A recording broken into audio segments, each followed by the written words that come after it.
আমি তো প্রয়োজন হলে আমি অজিতবাবুকে ওপেন চ্যালেঞ্জ জানাবো,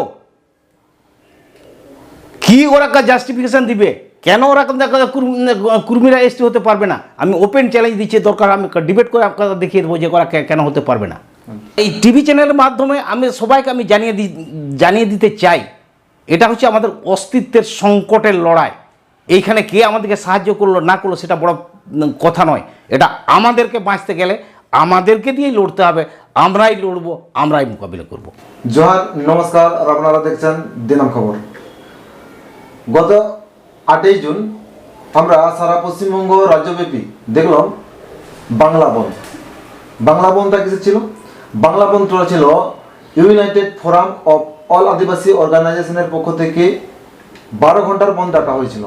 এবং বন্ধ হওয়ার আগে বিভিন্ন গণমাধ্যমের মাধ্যমে বিভিন্ন প্রশ্ন উঠতে শুরু করে গিয়েছিল। বিশেষ করে যারা কর্মী সমাজের পক্ষে বা কর্মী সমাজের পক্ষে আন্দোলন করছেন তাদের মুখে থেকে বিভিন্ন প্রশ্ন উঠতে শুরু করেছিল। এবং সেই 8ই জুন যে আন্দোলন বা যে বাংলা বন্ধটা হলো, সেই বাংলা বন্ধ পরবর্তীতেও বিভিন্ন প্রশ্ন উঠতে শুরু করে গেছে। এবং সেই প্রশ্নগুলি নিয়ে এবং সেই আন্দোলন নিয়ে আজকে আমরা বিস্তারিত জানার চেষ্টা করব। আজকে আমরা সামনে পেয়েছি ভারত জাকাত মাঝি পারগানা মহলের পশ্চিমবঙ্গ রাজ্যের প্রণত অর্থাৎ রাজ্য পারানিক অর্জুন হেমব্রমকে। স্যার নমস্কার। নমস্কার নমস্কার নমস্কার। স্যার, আজকে আমরা জানতে চাইছি যে গত যে 8ই জুন যে বাংলা বন্ধটি হলো সারা পশ্চিমবঙ্গ রাজ্যব্যাপী, সেই বন্ধে কর্মী সমাজের পক্ষ থেকে বিভিন্ন প্রশ্ন উঠতে শুরু করেছে। তাদের এক কথা এখানে প্রশ্ন বলতে অনেক প্রশ্নের মধ্যে যে ফার্স্ট যে প্রশ্নটা আপনার কাছে, যে আপনারা আদিবাসী সংগঠনের পক্ষ থেকে বিভিন্ন সময় দাবি করছেন যে কর্মীরা আদিবাসী নয়, আর কর্মী সমাজের পক্ষ থেকে দাবি করা হচ্ছে যে তারা আদিবাসী। কি কি ক্রাইটেরিয়া তাদের মধ্যে নেই তাই আপনারা কর্মীদেরকে আদিবাসী নয় বলে দাবি করছেন? প্রথমে দিনম খবর এই খবর চ্যানেলটিকে ভারত জাকাত মাঝি পারগানা মহল এবং ইউনাইটেড ফোরাম অফ অল আদিবাসী অর্গানাইজেশনের তরফ থেকে নমস্কার জানিয়ে আমি আপনি যে প্রশ্নটা করেছেন সেই প্রশ্নের আমি উত্তর দিচ্ছি। তার আগে আর একটু বলে দিই, 8 তারিখ যে সমস্ত ভাইয়েরা দিশুরা যারা এত প্রচণ্ড দাবদাহের মধ্যেও এত গরমের মধ্যেও সেদিন রাস্তার মধ্যে উপস্থিত থেকে ওনারা যে বন্ধকে সাফল্যমণ্ডিত করেছেন তাদেরকে আপনাদের টিভির মাধ্যমে আমি তাদেরকে নমস্কার জানাচ্ছি। তো আপনি যে প্রশ্নটা করছেন যে মাহাতোরা কেন এসটি হতে পারবে না, এটাই তো, বা তারা কেন আদিবাসী নয়? আদিবাসী নয় কেন, তাহলে এটা কথা আদিবাসী নয় কেন এই কথাটা যদি বলি তাহলে একটু পেছন দিকে যেতে হবে। বিভিন্ন সেন্সাস ব্রিটিশ আমলে অনেকবার সেন্সাস হয়েছে। 1921 সাল পর্যন্ত তাদেরকে অরিজিনাল ট্রাইব হিসাবে দেখানো হয়েছে, মানে আধা আদিবাসী এটা দেখানো হয়েছিল। কিন্তু সেই সময়ে তাদের যে বুদ্ধিজীবীর মহল, কুর্মী ভাইদের যে বুদ্ধিজীবী মহল, তারা কুর্মী ক্ষত্রিয় মহাসংঘ গঠন করে তারা সরকারের কাছে দাবি দাওয়া পেশ করলো যে আমরা আদিবাসী নই। এই যে অরিজিনাল এটা অনেকটা জঙ্গলির মতো, শব্দটা জঙ্গলি, যারা জঙ্গলি প্রিমিটিভ আদিবাসী, এই যে একটু অনেক নিম্ন স্তরের মানুষের পরিচয় বলে ওরা আর সেই তকমাটা ওরা নিতে চায়নি। তো ভারত সরকারকে লেখালেখি করে 1931 সাল থেকে তারা ওই প্রিমিটিভ অরিজিনাল থেকে তারা হটে গেছে। তো তখন থেকে তারা আর নয়, মানে আদিবাসী নয়। তো সংবিধান যখন রচিত হলো, ভারত স্বাধীন হলো 1947 সালে, 1950 সালে সংবিধান চালু হলো। তো সেই সময় কোনো কুর্মী ভাইয়েরা কখনো ডিমান্ড করেনি, তারা কোনো দাবি দাওয়া তুলেনি যে আমরা আদিবাসী। হ্যাঁ, তো পরবর্তীকালে তারা এখন বলছেন ও স্বাধীনতার 75 বছর পরে বলছেন যে আমরাও আদিবাসী। কিন্তু সংবিধানে কারা কারা আদিবাসী হবে, কারা কারা হবে না, সেটা সংবিধানে একটা আছে, ক্রাইটেরিয়া আছে। এটা লোকুর কমিটির সিদ্ধান্ত বা তাদের ক্রাইটেরিয়া বলে আছে। সেটাতে আছে যে যে গোষ্ঠী এসটি হবে তাদের মধ্যে আইডেন্টিফিকেশন অফ প্রিমিটিভ স্টেট থাকতে হবে, একটা আদিমতা, তাদের চেহারার মধ্যে একটা আদিমতার চিহ্ন থাকবে। হ্যাঁ, আর 2 নম্বর থাকবে ডিস্টিংটিভ কালচার, তাদের মধ্যে একটা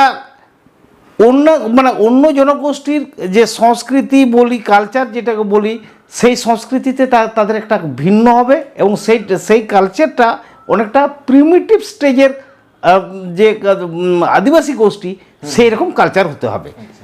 আরেকটা হচ্ছে জিওগ্রাফিক্যাল আইসোলেশন।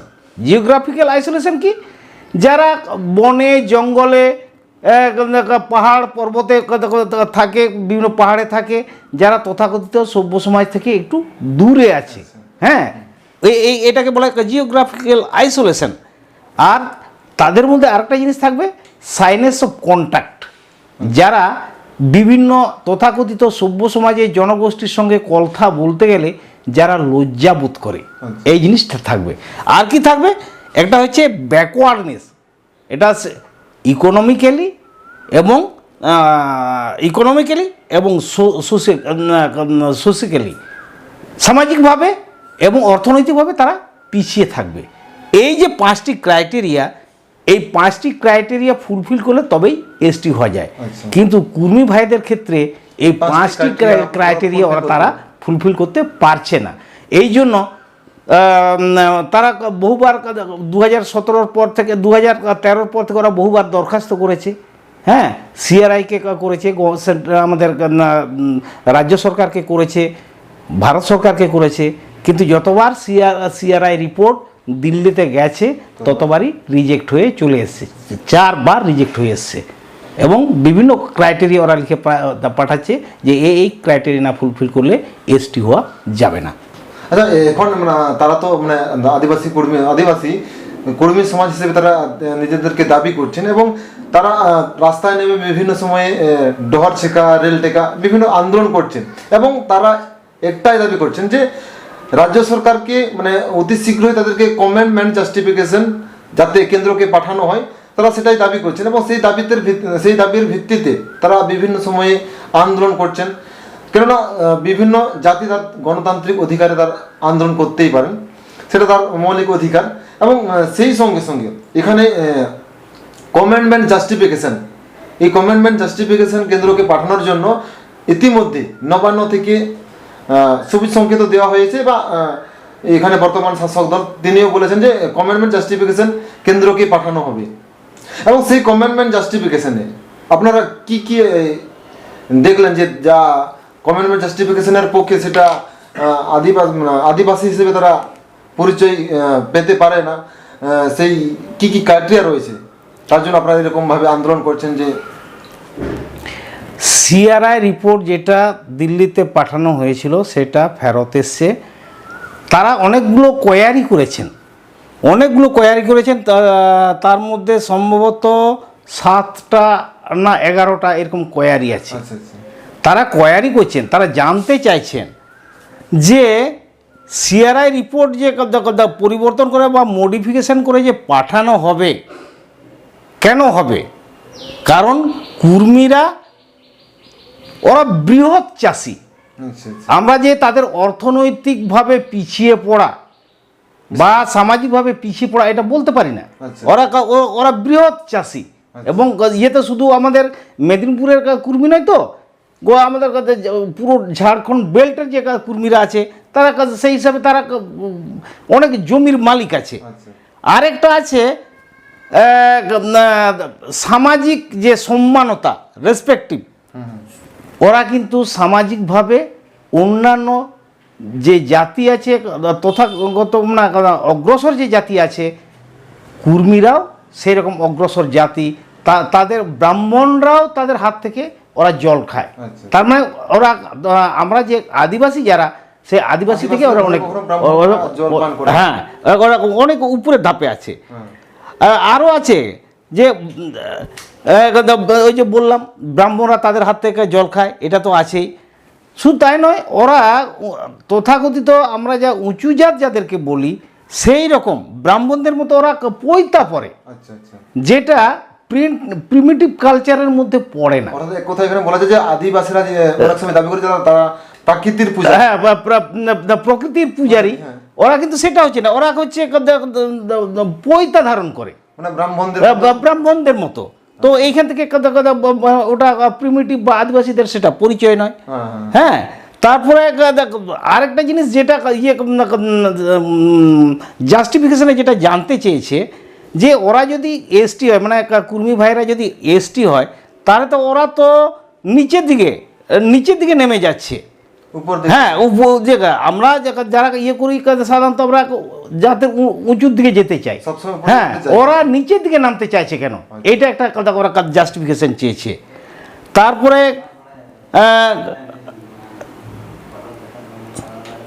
ওদের বিবাহতে শ্রাদ্ধে ওরা ব্রাহ্মণকে দিয়ে পুজো করায়, বিয়ের সময় কথা ব্রাহ্মণকে ডাকে, আবার শ্রাদ্ধ শান্তির সময় ব্রাহ্মণকে, ওদের যে কোনো মাঙ্গলিক অনুষ্ঠানে ব্রাহ্মণকে দিয়ে করায়, যেটা আদিবাসীদের মধ্যে নেই। আর এই লক্ষণ যদি না থাকে, মানে আদিবাসীর লক্ষণ যদি না থাকে, তাহলে তো এসটি হতে পারবে না। হ্যাঁ, তো এরকম আরও অনেকগুলো কথা আছে। Representative of cultivation caste of Hindustan, ওরা ভারতবর্ষের বৃহৎ যে আছে কৃষিজীবী আছে, ওরা হচ্ছে তাদের সমকক্ষ। আচ্ছা, এই ইয়েগুলো সিআরআই কে জানতে চেয়েছে এরা যেন এটার উপরে কমেন্ট এবং জাস্টিফিকেশন দেয়।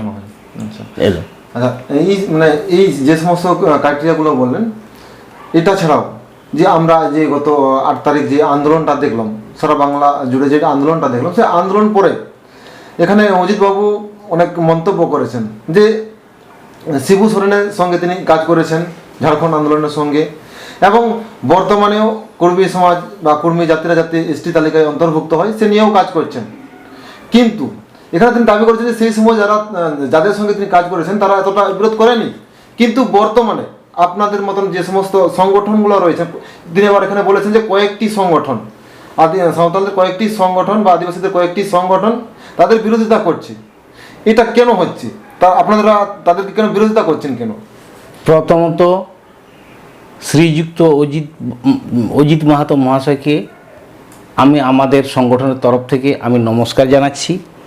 উনি যে ঝাড়খণ্ডে আন্দোলনে ছিলেন, নরেন হাসদার সঙ্গেও কাজ করেছেন, শিবু সোরেনের সঙ্গেও কাজ করেছেন, একসঙ্গে ওরা দল করেছেন, এটাতে আমাদের কোনো বিরোধিতা নেই। বরং উনি ঝাড়খণ্ডে আন্দোলন করেছিলেন বলে আমাদের একটা শ্রদ্ধা আছে। আমি সেই শ্রদ্ধা ওনাকে আমি প্রাণ ভরে আমি জানাচ্ছি, ওটাতে কোনো অর্থ নেই। কিন্তু উনি সেই সময়ে উনি ঝাড়খণ্ডে আন্দোলন করেছিলেন বলে এখন উনি মাহাতোদেরকে এসটিতে অন্তর্ভুক্তিকরণের জন্য আন্দোলন করবেন, এটা তো মেনে নেওয়া যায় না। এসটিতে অন্তর্ভুক্তি মাহাতো ভাইয়েরা যদি এসটি তালিকায় অন্তর্ভুক্ত হয়, তো এই যে আমাদের যে পশ্চিমবাংলায় 40টি আদিবাসী জনগোষ্ঠী আছে, তারা কিন্তু বিশালভাবে ডিপ্রাইভড হবে, বঞ্চিত হবে। উনি বলছেন কয়েকটি ভারত জাকাত মাঝি পারগনা মহলের মতো কয়েকটি সংগঠন তারা বিরোধিতা করছে। না, অজিতবাবু উনি খবর জানেন না। পশ্চিমবাংলার 40টি আদিবাসী যে জনজাতি আছে, তাদের ম্যাক্সিমাম এখন 36টি এইরকম জাতিগোষ্ঠী থেকে সংগঠিত হয়ে আমাদের এই ফোরামে এসছে, এবং প্রয়োজন হলে পরবর্তী আরও দীর্ঘমেয়াদী লড়াই হবে। আচ্ছা, তিনি আবার এখানে এটাও বলেছেন যে এই যে আপনাদের যে আন্দোলন, যে 8 তারিখের যে আন্দোলনটি হলো, বাংলা বন্ধটি যেটা হলো, সেই বাংলা বন্ধে এখানে বর্তমান শাসকদের সরকার তাদের মদত বা তাদের হাত রয়েছে, বা তাদের মদতে আপনারা এই আন্দোলনটা করছেন, এটা কতটা সত্যি? আমি জোর গলায় আমি এটাকে অস্বীকার করছি। সরকারের সঙ্গে বা কোনো রাজনৈতিক দলের সঙ্গে যোগ সাজস করে আমরা এই যে বন্ধ ডেকেছি বা পরবর্তী যে আন্দোলনগুলো আমরা করছি, কোথাও সরকারের সঙ্গে আমাদের কোনো যোগ নেই, কোনো পলিটিক্যাল পার্টির সাহায্য আমরা নিই না, নিই। আমি অজিতবাবু যদি এটা প্রমাণ করতে পারেন, আমি বলে দিলাম আমরা সবাই মিলে তাদেরকে সাহায্য করব, কুর্মী ভাইরা এসটি হতে পারবে, উনি যদি প্রমাণ করতে পারেন। বরং আমি বলবো কুর্মী ভাইরা যে আন্দোলন করছে তার এগেনস্টেই বরং আঙ্গুল উঠছে। আমাদের খড়গপুরের বিজেপির সাংসদ দিলীপ ঘোষ মহাশয়, উনি তো পরিষ্কার বলে দিয়েছেন যে উনি বিভিন্ন ওই রেল টোকো ডাহার ছেঁকা কিসব আছে, এইগুলো তো উনি চাল দিয়েছেন, দিয়েছেন, সাহায্য করেছেন। আর একটা কথা বলুন তো, কুর্মী ভাইরা যে ট্রেন বুক করে যে দিল্লি যাচ্ছেন, ওনারা কিভাবে যাচ্ছেন, কোথা থেকে? একটা কোনো সামাজিক সংগঠন এত বড় একটা ট্রেনকে বুক করে দিল্লিকে নিয়ে দিল্লিতে সমাবেশ করবে, এটা সম্ভব? কোথাও না কোথাও কেউ না কেউ তাদেরকে টাকা দিচ্ছে, সহযোগিতা করছে। আমরা সেই জায়গায় আমরা কি করছি? আমরা হচ্ছে আন্দোলনে করছি, কর্মসূচি নির্ধারণ করে মাঠে নামছি। এখানে তো টাকা পয়সার তো কোনো প্রশ্ন নেই, এখানে সহযোগিতা তো কোনো প্রশ্নই নেই। এত দাবদায় আমাদের তো বিশাল খাওয়া দাওয়ার আরও আয়োজন হচ্ছে, টাকা পয়সার খরচ হচ্ছে, সেরকম নাই তো। তো এই জন্য আমি এখনো জোর করে বলছি, কোনো লোক প্রমাণ করতে পারবে না যে আমরা কোনো পলিটিক্যাল পার্টি থেকে বা কোনো রাজনৈতিক দল থেকে, কোনো সরকার থেকে আমরা 1 পয়সা সাহায্য পেয়েছি। ওরা যারা করছে ইচ্ছাকৃত আমাদের আন্দোলনটাকে ডাইভার্ট করার জন্য, বিপদগামী করার জন্য এইসব কথা বলছে। তাহলে সংবাদ মাধ্যমের মাধ্যমে অজিতবাবু যেটা বলেছেন সেটা কি সম্পূর্ণ ভিত্তিহীন? অজিতবাবু এক সময় তিখড় রাজনীতিবিদ ছিলেন, নো ডাউট। এখন আমার মনে হচ্ছে উনি যে নিজেকে রাজনীতিবিদ বলেন, নিজেকে সমাজ সচেতক ব্যক্তি বলে মনে করেন, আমার মনে হয় না। উনি এখন ভুলভাল কথা, উল্টোপাল্টা কথা যেখানে সেখানে উনি বলছেন, যে কথার কোনো যুক্তি নাই, কোনো লজিক নাই। আমি তো প্রয়োজন হলে আমি অজিতবাবুকে ওপেন চ্যালেঞ্জ জানাবো, কি ওরা জাস্টিফিকেশন দিবে, কেন ওরা কুর্মীরা এসটি হতে পারবে না। আমি ওপেন চ্যালেঞ্জ দিচ্ছি, দরকার আমি ডিবেট করে আপনারা দেখিয়ে দেবো যে ওরা কেন হতে পারবে না। তো আপনারা এখানে দেখলেন যে অর্জুনবাবু যেটা ওপেনলি চ্যালেঞ্জও দিচ্ছেন যে অজিতবাবুর সঙ্গে তিনি মানে ডাইরেক্টলি ডিবেটেও বসবেন এবং এ নিয়ে তিনি বিস্তারিত আলোচনা করবেন, এটা তিনিও বললেন। এবং এখানে আরেকটা প্রশ্ন, যেটা গত যে 8 তারিখ যে আপনাদের যে বাংলা বন্ধ হলো, সেই বাংলা বন্ধে ঘিরে যে মানিকপাড়াতে যে ঘটনাটি ঘটেছে, আপনাদের বন্ধ সমর্থকদের উপর যেভাবে অত্যাচার বা যেভাবে আক্রমণ হয়েছে, সেই আক্রমণ নিয়ে কি বলবেন? এখন ওইখানে যতটুকু আমি খবর পেয়েছি, আমাদের যারা বন্ধে যারা অংশগ্রহণ করেছিলেন তারা ওই রাস্তা দিয়ে যাচ্ছিলেন। তো ওই যাওয়ার সময় যেহেতু ওইটা কর্মী অধ্যুষিত গ্রাম, তো ওনারা বলছেন আমরা আমাদের বিরুদ্ধেই বন্ধ আর আমরাই সমর্থন করব, এই নিয়ে একটা ভুল বুঝাবুঝি যাই হোক হয়েছে। ওটা তো তেমন মারাত্মক বিষয় নয়। তো এত বড় পশ্চিমবাংলায় সফলভাবে বন্ধ হয়েছে, তো তার দু একটা হয়তো ত্রুটি, তো এটা সেরকম কিছু আমি যতটুকু জানি সেটার সঙ্গে সঙ্গে দেন দেয়া সেটা মিটে গেছে। আর এর সঙ্গে সঙ্গে এটাও অজিতবাবু দাবি করেছিলেন যে এখানে যেরকমভাবে শাসক দলের সহযোগিতা আপনাদের পাশে রয়েছে এবং ঠিক একইভাবে প্রশাসনও আপনাদের বন্ধ নিয়ে তারাও সহযোগিতা করেছে বা তাদেরও হাত রয়েছে, এটাও দাবি করেছেন তিনি। অজিতবাবু যে কখন কি বলছেন আমি কিছু বুঝতে পারছি না। আমাদেরকে প্রশাসন কোথায় সাহায্য করছে?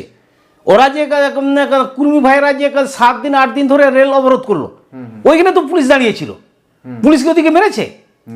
তা ওদিকে পুলিশ মারেনি, তাহলে আমরা যদি বলি পুলিশের সাহায্য নিয়ে ওরা রেল অবরোধ করছিল। এই যে ইয়েতে আমাদের খেমাশুলিতে ওরা এখানে রেল অবরোধ করলো, বাস অবরোধ করলো, পুলিশ দাঁড়িয়ে আছে, তাহলে আমরা কি বলবো যে ওরা পুলিশকে দিয়ে ওরা বন্ধ করছে, ওরা অবরোধ করছে, তাদেরকে দিয়ে সাফল্যমণ্ডিত করছে, এটা বলবো?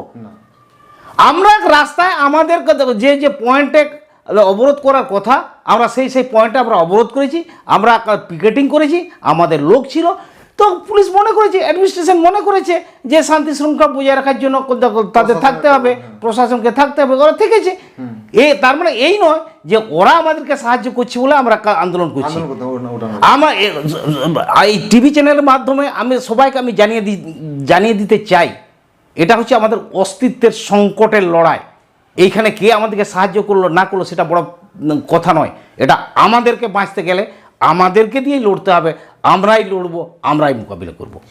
আচ্ছা, এখানে প্রশ্ন যেটা নবান্ন থেকে যেভাবে সবুজ সংকেত দেওয়া হয়েছে এবং সরকারও এখানে বলেছেন যে তাদের সেই কমিটমেন্ট জাস্টিফিকেশন রাজ্য সরকারকে পাঠানো হবে, কিন্তু যদি রাজ্য সরকারের উপর যেভাবে আজকে ভোট ব্যাংকের চাপ দেওয়া হচ্ছে, সেই ভোট ব্যাংকের চাপের ফলে যদি রাজ্য সরকার কমিটমেন্ট জাস্টিফিকেশন কেন্দ্রকে পাঠানো হয় বা কেন্দ্রতে পাঠায়, তাহলে সেটা নিয়ে পরবর্তীতে আপনাদের সংগঠনের পক্ষ থেকে কি কোনো পদক্ষেপ নেবেন?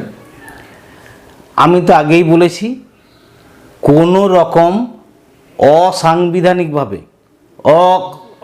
আদিবাসীদেরকে যদি আদিবাসী তকমা দেওয়া হয়, তাহলে আমরা শেষ রক্তবিন্দু পর্যন্ত আমরা লড়াই করব। আমরা এইখানে অন্য কোনো আদিবাসীকে আমরা আদিবাসী তালিকাভুক্ত হতে দেব না। দ্বিতীয়ত, যে কথাটা বলছেন,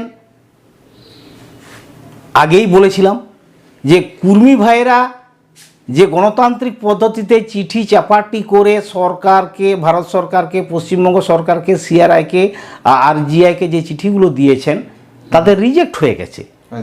তো এখন ওনারা স্ট্র্যাটেজি বদলেছেন মানে ইনারা এখন ভোট ব্যাংকের ভয় দেখিয়ে সরকারকে প্রেসারে নিয়ে গিয়ে ওরা আন্দোলনটাকে তাদের ফেভারে নিয়ে যেতে চাইছেন, যে আমরা কুর্মী ভাইরা একত্রিত, আমরা যারা আমাদেরকে সাপোর্ট করবে না তাদেরকে আমরা ভোট দেব না। তো এই পরিপ্রেক্ষিতে হয়তো পশ্চিমবঙ্গ সরকার ভয় পেয়েছে এবং সেই জন্যই হয়তো কুর্মী নেতাদেরকে নবান্নতে ডেকেছিলেন। মমতাদি খবরে যেটা প্রকাশ পেয়েছে, আমাদের মুখ্যমন্ত্রী বন্দ্যোপাধ্যায় উনিও তাদের সহানুভূতির সঙ্গে দেখবেন বলে উনি কথা দিয়েছেন। জানি না খবরটা কতটা সত্যি, তবে দেখা করতে গিয়েছিল এটা আমি জানি। তো আমি এইটুকু বলবো যে সিআরআই রিপোর্ট যদি কারচুপি না করা হয়, তাহলে যেভাবে রিসার্চ করে যে ইয়েগুলো পাওয়া গেছে, তথ্যগুলো পাওয়া গিয়েছে, সেই তথ্যের ভিত্তিতে যদি সিআরআই রিপোর্ট তৈরি হয়, তার কুর্মী ভাইরা কোনো দিন শিডিউল ট্রাইব হতে পারবে না। এবং কোনো সরকার যদি ইচ্ছাকৃত এটা পরিবর্তন করে, ভোট ব্যাংকের মানে ভয়ে যদি পরিবর্তন করে, তার সিআরআই রিপোর্ট পরিবর্তন করে, তাহলে কিন্তু আমরাও ছেড়ে কথা বলবো না। তাহলে এটার সঙ্গে সঙ্গে আরেকটা ব্যাপার আছে যে আদিবাসীদের, অর্থাৎ বিশেষ করে যে সাঁওতালদের যে সামাজিক সিস্টেমে যে সমস্ত জিনিসগুলো দেখা যাচ্ছে, অর্থাৎ এখানে দেখা যায় যে তীর ধনুক এবং হলুদ পাকড়ি, যেটা সাঁওতাল সমাজে সামাজিক কাজের সঙ্গে ওতপ্রোতভাবে জড়িত, সেটা নিয়ে তারা আন্দোলন করছে, সেটা নিয়ে সেই সমস্ত জিনিসপত্রগুলো ব্যবহার করে তারা রাস্তায় নামছেন। এটা নিয়ে আপনারা সংগঠনের পক্ষ থেকে কোনো কি স্টেপ নেওয়ার জন্য কোনো চিন্তা ভাবনা করেছেন? প্রথমত বলি, সংবিধানে যে 5টি ক্রাইটেরিয়া আছে তারা ফুলফিল করতে পারছে না। ডিস্টিংটিভ কালচার, তাদের ডিস্টিংটিভ হিস্ট্রি, একটা জনগোষ্ঠীর তো একটা ইতিহাস থাকবে, ওরা কোথা থেকে এসেছে, ওরা কি বলতে পারবে ওরা কোন জনগোষ্ঠীর লোক। শুধু তাই নয়, তারা কোন জনগোষ্ঠীর লোক এটাও ঠিক। সবাই তো বলছে কুর্মী ভাষা যেটা, কুর্মালি যেটা, সেটা হচ্ছে আর্য গোষ্ঠীর যে ভাষা, সেই ভাষা। আর আমাদের ভাষাটা হচ্ছে অস্ট্রিক ভাষা গোষ্ঠীর লোক। এবং অস্ট্রিক বা ভারতবর্ষে যতগুলো ভাষা আছে তার মধ্যে দুটো আদিবাসী ল্যাঙ্গুয়েজ, একটা হচ্ছে বোডো আর একটা হচ্ছে সাঁওতালি। আর ওরা যে কথার দাবি করছে কুর্মালি, সেটা কিন্তু অস্ট্রিক ভাষাগোষ্ঠী বা আদিবাসী ভাষাগোষ্ঠীর ভাষা নয়, ওটা তো হচ্ছে আর্য ভাষাগোষ্ঠীর ভাষা। এবং সেই হিসাবে তারা যে নৃতাত্ত্বিকভাবে যদি আর্য ভাষাগোষ্ঠীর লোক হয়, তাহলে ওরা তো এসটি আদিবাসী হতে পারবে না। ওরা হতে পারবে ওবিসি হতে পারবে, ব্যাকওয়ার্ডনেসের জন্য ওবিসি হতে পারবে, এইরকম হতে পারবে, ওরা কিন্তু এসটি হতে পারবে না। আর ওদের কথা, এবং ওই 5টি ক্রাইটেরিয়া পূরণের জন্য ওরা কীভাবে করছে, যেটা ন্যাক্কারজনক ঘটনা যেটাকে বলা যায়, ওরা কি করছে, ইতিহাস তৈরি করছে, নকল ইতিহাস তৈরি করছে, যেহেতু ওদের ইতিহাস নেই। আমরা যেমন সিধু কানু, চাঁদ ভৈরবের কথা বলতে পারি, বিরসা মুন্ডার কথা বলতে পারি, হ্যাঁ, তো ওদের সেরকম কেউ নেই। তো ওরা ইতিহাসটাকে বিক্রি করে রঘুনাথ সিংকে ওরা রঘুনাথ মাহাতো বানাতে চাইছে। চুনকা মাহাতো নামে এক কাল্পনিক, হ্যাঁ চাণক্য মাহাতো, হ্যাঁ চাণক্য মাহাতো না কি নাম, সে এরকম কাল্পনিক একটা আদিবাসী নেতাকে ওরা কুর্মি মাহাতো নাম করে ওরা বলছে তাদের নেতা। মানে ওরা কি করতে চাইছে, ওরা বিধিবদ্ধভাবে ইতিহাস ডকুমেন্ট তৈরি করছে, এটা যেটা হচ্ছে ফেক ডকুমেন্ট। সেই ফেক ডকুমেন্ট দিয়ে ইতিহাস তারা রচনা করছে, যে যাতে ওরা প্রমাণ করতে পারে যে ওরাও স্বাধীনতা সংগ্রামে বা ভারতবর্ষের ইতিহাসে তাদেরও অবদান আছে। তারা আর একটাকে যেমন করছে ফেক ডিস্টিংক্ট কালচার। আমরা তখন বলছিলাম ডিস্টিংটিভ কালচার, এদের কোনো ডিস্টিংটিভ কালচার নেই। ওরা এখন কি করছে, যে সংস্কৃতি যেটা, ওদের তো নিজস্ব কোনো সংস্কৃতি নেই। তো ওরা এখন আবার আগে ব্রাহ্মণ দিয়ে যে পূজা আর্চা করতো, এখন ওরা পুনরায় গোরাম স্থানের উপর জোর দিচ্ছে। হ্যাঁ, আর কি করছে, সোশিও রিলিজিয়াস, যে এখন হয়তো এখন দু এক জায়গায় শোনা যাচ্ছে ওরা নাকি আর বিয়ে শাদিতে বা কোনো মাঙ্গলিক অনুষ্ঠানে ব্রাহ্মণকে ডাকবে না, মানে রেকটিফাই করছে। এই যে ফেক হিস্ট্রি তৈরি করে, ফেক ডিস্টিংটিভ কালচার, আমাদের পাগড়ি, হলুদ পাগড়ি, ওরা এখন জোরপূর্বক ওরা দখল করতে চাইছে। তীর ধনুক কোনোদিন জিন্দেগিতে ধরলো না, এখন তীর ধনুক ওরা শিকারেও যায় না, তীর ধনুক ধরার কোনো কথাই নয়, এখন তীর ধনুক ধরছে। তার মানে কি, যেগুলোতে আদিবাসিত্ব প্রমাণ হবে, আদিবাসী কালচার প্রমাণ হবে, ওরা এখন সেইগুলোকে কপি করছে। এগুলো হচ্ছে ফেক, মানে নকল একটা প্রচেষ্টা চালাচ্ছে, যেটা ওদের বলার দাবি করছে। তো আমরাও চেষ্টা করছি যে কিভাবে ওই আমাদের হলুদ পাগড়ি, যেটা আমাদের বিয়ে বাড়িতে পারানিককে দেওয়া হয়, তো এই পাগড়িটা ওরা কীভাবে দখল করতে, মানে কী করে রক্ষা করা যায় সামাজিকভাবে, সেটা আমরা চিন্তা ভাবনা করছি। এবং তীর ধনুক, যেটা তীর ধনুক সবাই ধরতে পারে, হ্যাঁ, কিন্তু তা বলে একটা নির্দিষ্ট জাতি গোষ্ঠীর একটা সাম্মানিক যে বস্ত্র, সেটা যে কেউ নিয়ে নেবে, সেটা মেনে নেওয়া যায়। যেমন আমাদের এই ধর্মনিরপেক্ষ ভারতবর্ষে যেমন পাঞ্জাবিরা যে পাগড়ি পরে, সেই পাগড়িকে আমরা সেইভাবে যদি আমরা নকল করি, সেটা কি সম্ভব না? আইনত অপরাধ, সেটা তো আইনত অপরাধ। এবং যে মুসলিম ভাইদের যে টুপিগুলো আছে, হ্যাঁ, সেটা যে কেউ যখন তখন ব্যবহার করলে সেটা তখন তো অপরাধ। তো আমরা সেটা আমরা আলোচনা করছি কিভাবে কি করা যায়। তো আজকে আমরা এখানে শুনলাম যে আদিবাসীরা, অর্থাৎ প্রকৃত যে সমস্ত আদিবাসীরা রয়েছে, তারা যেভাবে আজকে আন্দোলন করছে, কর্মীরাও ঠিক একইভাবে আন্দোলন করছে, তারা যাতে অতি শীঘ্রই এসটি তালিকায় অন্তর্ভুক্ত হয়। এবং এ নিয়ে আজকে আমরা বিভিন্ন তথ্য জানতে পারলাম আমাদের ভারত জাগাত মাঝি পারগানা মহলের পশ্চিমবঙ্গ রাজ্যের পারানিকের পক্ষ থেকে, অর্থাৎ অর্জুন বাবুর কাছে থেকে। এবং এই তথ্য পরবর্তীতে আমরা আবার জানার চেষ্টা করব। তো আজকে আমাদের এই আলোচনাটাকে এখানেই শেষ করব। তো অসংখ্য ধন্যবাদ আজকে আমাদের, নমস্কার, ধন্যবাদ। পরবর্তীতে আবার দেখা হবে নতুন কোনো বিষয় নিয়ে আলোচনা করার জন্য। তো ভালো থাকবেন। নমস্কার।